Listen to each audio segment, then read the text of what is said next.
Issue নিয়ে আজকে দিনাটায় মিছিল করলেন আপনারা, কি বলবেন? আমরা বারবার করে বলে আসছি যে বাংলা শুধু নয়, গোটা ভারতবর্ষ একটা সমৃদ্ধি ভারতবর্ষ, যেখানে আমাদের সংবিধান সে স্বীকৃতি দেয়। যার যার ধর্ম সে পালন করার অধিকার আমাদের সংবিধান দিয়ে।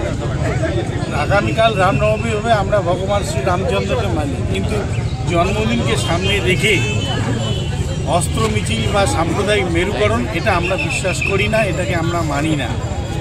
কারণ আমরা জানি ভগবানের পূজা অর্চনা হয়, প্রসাদ বিতরণ হয়, কীর্তন হয়, নাম সংকীর্তন হয়, কিন্তু অস্ত্র মিছিল কোনোদিন হয়নি। এটা নতুন করে বিজেপির কাছ থেকে আমাদের শিখতে হচ্ছে।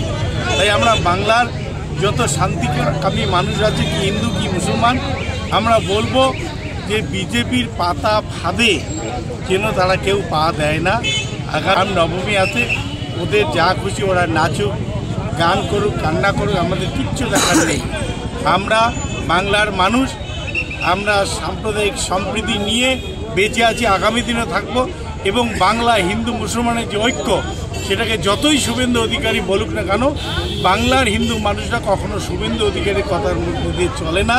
সেটা 2026-এ প্রমাণ হবে, 2024-এ হয়েছে, 2021-এ হয়েছে, 2026-এ আরও শুভেন্দু অধিকারী ভালো করে টের পাবে যে বাংলার হিন্দুরা ওই গেরুয়া কাপড়ের মেরুকরণে বিশ্বাসী না।